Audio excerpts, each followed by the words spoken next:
Assalamualaikum warahmatullahi wabarakatuh.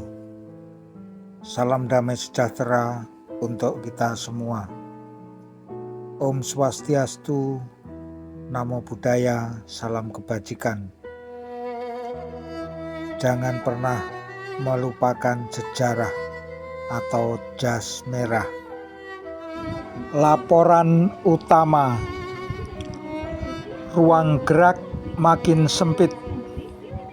Presiden Kiai Haji Abdurrahman Waqid tidak tinggal diam menghadapi tekanan DPR yang kini resmi akan mengundang SI.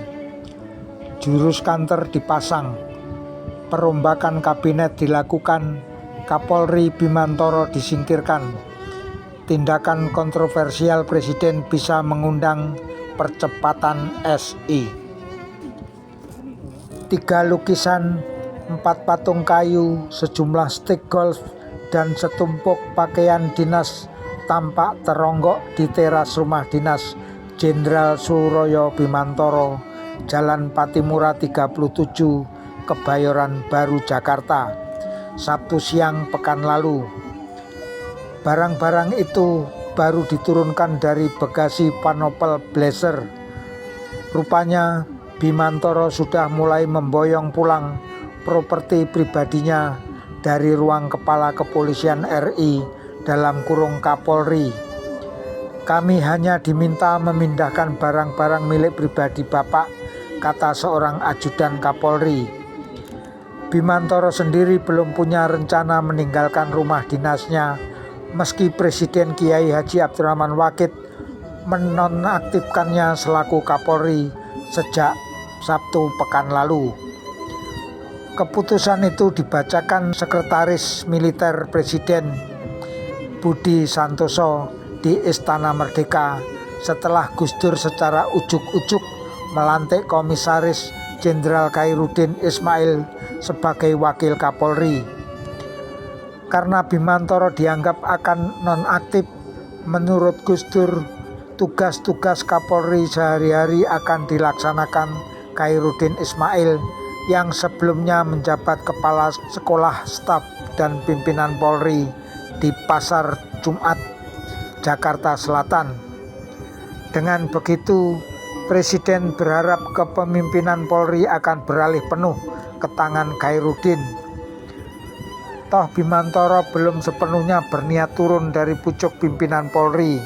Saya masih tetap Kapolri dan tidak diganti, katanya kepada wartawan di markas besar dalam kurung Mabes Polri Sabtu malam pekan lalu seusai pertemuan tertutup dengan 98 perwira tinggi termasuk para kepala kepolisian daerah dari seluruh Indonesia. Keputusan Presiden agaknya belum dianggap final. Ia masih akan meminta pendapat dari kalangan DPR. Maklum, menurut aturan main, penggantian Kapolri harus dengan persetujuan DPR. Dukungan DPR agaknya akan diperoleh Bimantoro. Sampai Sabtu malam lalu, 7 fraksi besar di DPR menyatakan berdiri di belakangnya. Kalau skenario ini terjadi, situasi bakal runyam. Ada 2 kepemimpinan di tubuh Polri. Maka pelantikan Khairuddin lulusan Akademi Kepolisian 1970 bakal mengundang masalah baru. Promosi ini memang dibelit masalah. Betapa tidak, jabatan Wakil Kapolri sendiri sudah dihapus sejak turun keputusan Presiden dalam kurung Kepres nomor 54 tahun 2001 tanggal 25 April 2001. Dengan Kepres ini ada alasan untuk menolak Khairuddin. Kami tetap mengacu pada Kepres itu, kata Inspektur Jenderal Didi Widayadi, Kepala Pusat Penerangan Polri yang jabatannya sekarang bernama Kepala Bagian Humas Polri. Kepres nomor 54/2001 itu sendiri mengatur tentang reorganisasi Polri. Keputusan itu pun telah diikuti dengan surat keputusan dalam kurung SK Kapolri nomor Pol garis miring 951 garis miring 5 Romawi garis miring 2001 tanggal 30 Mei 2001. Dalam SK ini Khairuddin Ismail akan menjabat Kepala Departemen Pendidikan dan Latihan Polri. Posisinya sama, sebutannya yang berubah. Tentu penunjukan Khairuddin lelaki kelahiran Makassar 27 Desember 1947 itu dilakukan tanpa persetujuan Bimantoro. Menurut Kepres 54 garis miring 2001 itu, Polri akan dikelola bak Departemen Teknis. Tak ada lagi jabatan Wakil Kapolri, yang ada jabatan Sekretaris Jenderal Sekjen, kata Didi. Maka Wakil Kapolri dalam kurung lama Panji Atma Sudirja ditarik menjadi perwira tinggi di Mabes Polri sambil menunggu pensiun. Sekjen dijabat Komisaris Jenderal Yun Mulyana yang sebelumnya menjabat Inspektur Jenderal Polri. Karena Kepres yang tumpang tindih ini, menurut Didi, Mabes Polri masih menganggap Bimantoro sebagai Kapolri. Selain itu, menurut ketetapan dalam kurung tab MPR nomor 7 garis miring MPR garis miring 2000, pengangkatan dan pemberhentian Kapolri harus atas persetujuan DPR. Karena itu, langkah Presiden Gus Dur yang main terabas ini dikecam keras kalangan DPR. Pengangkatan Wakapolri itu adalah cara Gus Dur memperdayai ketetapan MPR, kata Hadrianto Y. Tohari, anggota Komisi 1 DPR dari fraksi Golkar.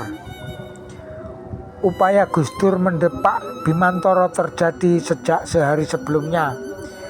Ia diminta mundur, yang dijadikan alasan Gus Dur adalah kesalahan Polri dalam mengatasi amok massa di Pasuruan, Jawa Timur, Selasa dan Rabu pekan lalu. Polisi dianggap berlaku kebablasan sehingga seorang warga tewas oleh terjangan peluru. Namun Bimantoro mengatakan tindakan anak buahnya telah sesuai dengan prosedur kepolisian. Di depan pers, Bimantoro tegas menolak desakan Presiden Kiai Haji Abdurrahman Wahid. Ia mengatakan tak bisa menerima alasan permintaan mundur itu, yang antara lain seperti dikutip Bimantoro adalah karena desakan lembaga swadaya masyarakat. Ia memang dipanggil menghadap Gus Dur Jumat sore. Sikap Bimantoro itu tentu tak lepas dari dukungan langsung Wakil Presiden Megawati Soekarno Putri dan Ketua DPR RI Akbar Tanjung. Gus Dur tak boleh seenaknya mencopot Jenderal Bimantoro, sebab itu melanggar ketetapan MPR, katanya. Bila Presiden nekat meminta Khairuddin melaksanakan tugas-tugas Kapolri, Akbar menilai tindakan itu ilegal, tak konstitusional. Ia bahkan menuding Gus Dur bertindak seperti penguasa Orde Baru. Bukan lagi zamannya Polri dijadikan alat kekuasaan. Bagaimana Polri bisa profesional bila terus saja diintervensi dengan ancaman pencopotan, katanya. Dalam pandangan Hadrianto, ada beberapa hal yang membuat Presiden Gus Dur kecewa pada Bimantoro. Misalnya, Kapolri ikut-ikutan secara terbuka menolak dekrit dan membiarkan anggota Polri menembak perusuh di Pasuruan. Polisi berani bertindak tegas setelah mendapat dukungan dari TNI, kata Hadrianto. Kolega Hadrianto di Golkar, Mukhyar Yara, mengatakan bahwa pencopotan itu justru karena sukses Polri menghadang massa pendukung Gus Dur yang berniat masuk gedung MPR garis miring DPR Senayan 30 Mei lalu. Mukhyar, advokat yang sempat bersenggolan dengan Gus Dur pada kasus Ginanjar Kartasasmita, menilai keberhasilan Polri ini adalah kegagalan rencana kubu Gus Dur. Menurut Mokyar, target masa pendukung Gus Dur Rabu pekan lalu adalah menduduki gedung MPR / DPR. Kalau mereka berhasil, DPR gagal mengambil keputusan untuk mengundang sidang istimewa MPR. Rencana A gagal, maka dilaksanakan rencana B, yaitu perombakan kabinet dan penonaktifan Kapolri, katanya. Plan B dalam versi Mokyar yaitu merombak kabinet berlangsung Jumat pekan lalu. 4 menteri diberhentikan, yaitu Menteri Koordinator Bidang Politik, Sosial dan Keamanan Menko Polsoskam Susilo Bambang Yudhoyono, Jaksa Agung Marjuki Darusman, Menteri Kelautan dan Perikanan Sarwono Kusuma Atmaja, dan Menteri Muda Percepatan Restrukturisasi Perekonomian Cacuk Sudaryanto.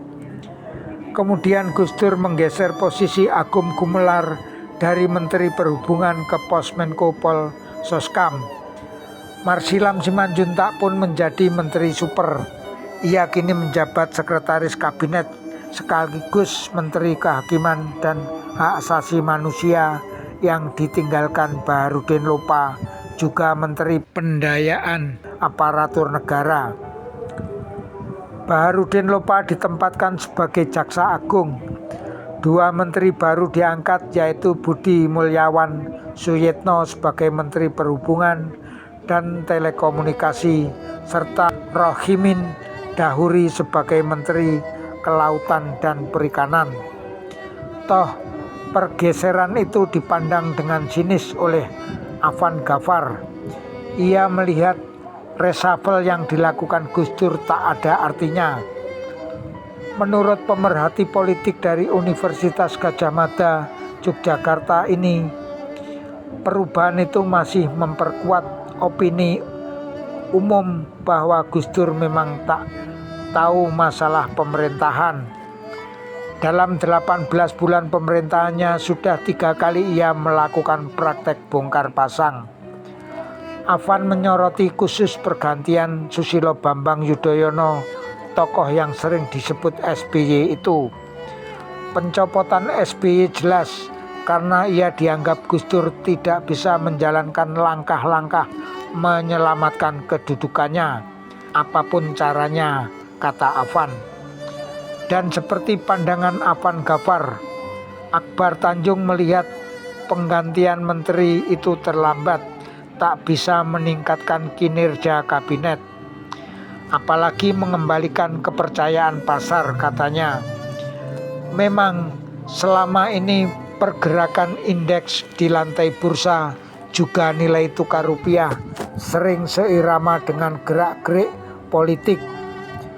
Menjelang dan ketika berlangsung sidang paripurna DPR 30 Mei yang berakhir dengan undangan sidang istimewa itu, indeks harga saham gabungan sempat terkerek. Nilai transaksi di Bursa Efek Jakarta bahkan mencapai 1 triliun rupiah. Sebelumnya hanya berkisar 200 miliar rupiah, kata Zulfan Alamsyah, Ketua Ikatan Pialang Efek Jakarta. Di pasar uang juga terjadi pergerakan serupa. Saat DPR bersidang, nilai tukar rupiah menguat. Begitu juga keesokan harinya sempat menguat dari Rp11.290 menjadi Rp11.065 per dolar Amerika. Tapi begitu santer terdengar kabar bahwa Presiden mengkanter dengan perombakan kabinet, pasar kontan bereaksi negatif.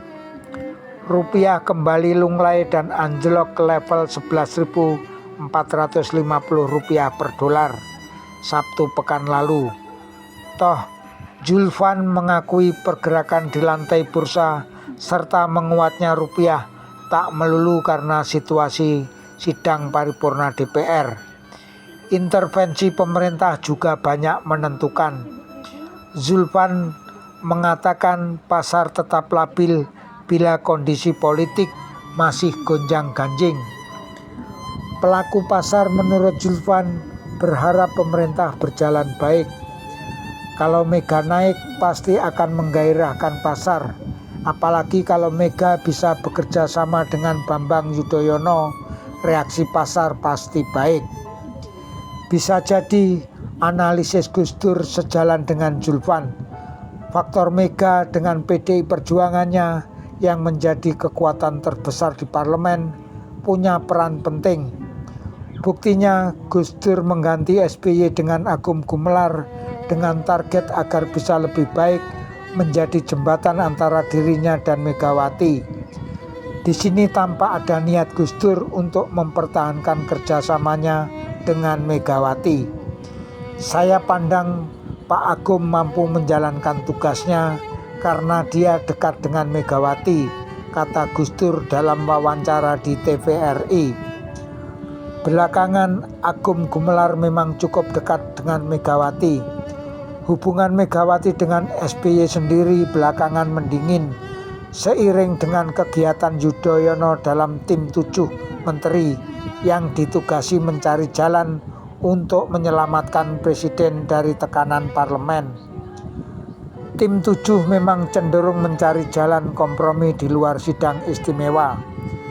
Di lain pihak, hubungan baik Agung Mega itu terlihat Jumat malam lalu, tak lama setelah namanya disebut sebagai Menko Polsoskam.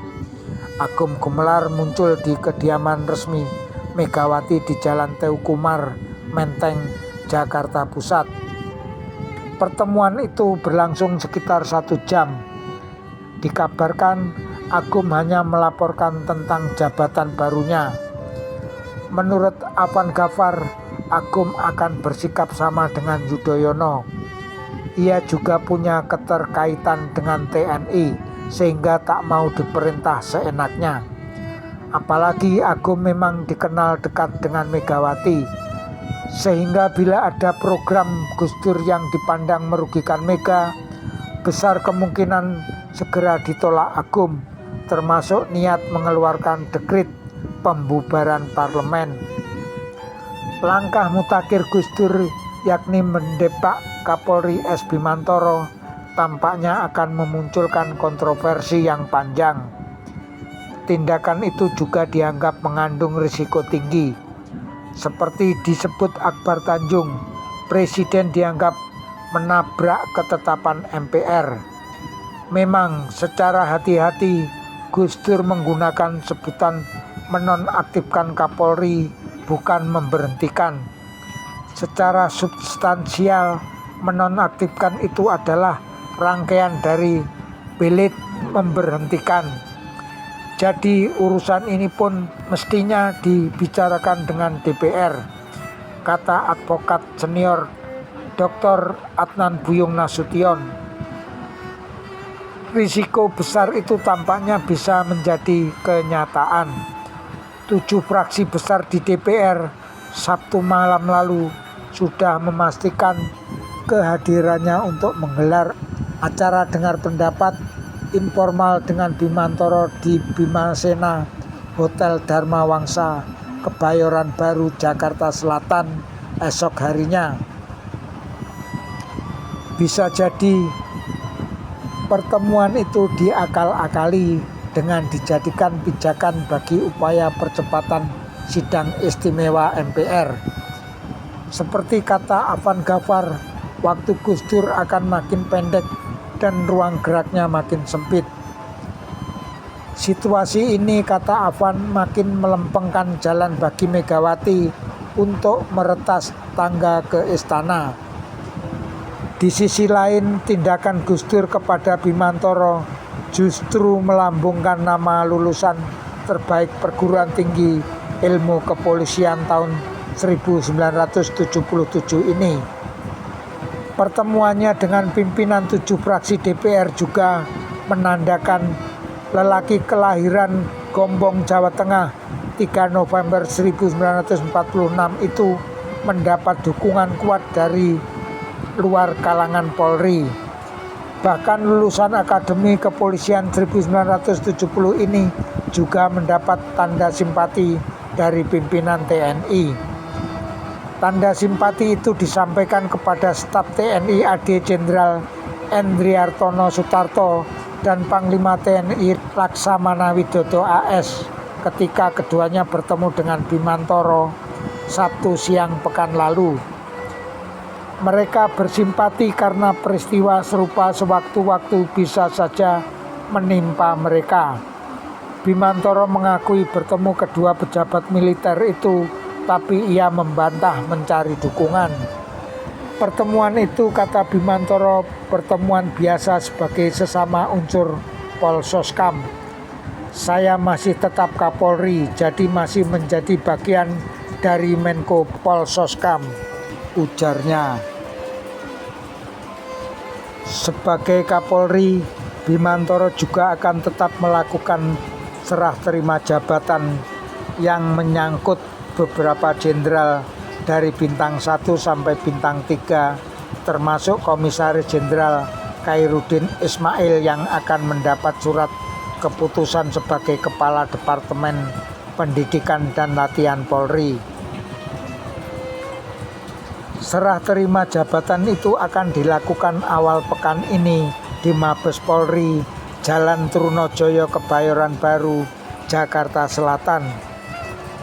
Mutasi merupakan bagian dari validasi di lingkungan Polri berdasarkan Kepres 54/2001. Keberadaan Khairuddin Ismail yang sudah terlanjur dipromosikan sebagai Wakil Kapolri akan menjadi tak jelas juntrungannya. Pelantikan Khairuddin, mantan komandan Korps Reserse ini, ditambah dengan reshuffle kabinet yang serba dadakan itu, agaknya membuat suhu politik yang sudah demam akan makin panas dingin. Front yang dihadapi Presiden Gus Dur makin luas. Imade Suarjana, Sigit Indra, Irwan Andre Atmanto, Dipo Handoko, dan Rohmat Haryadi.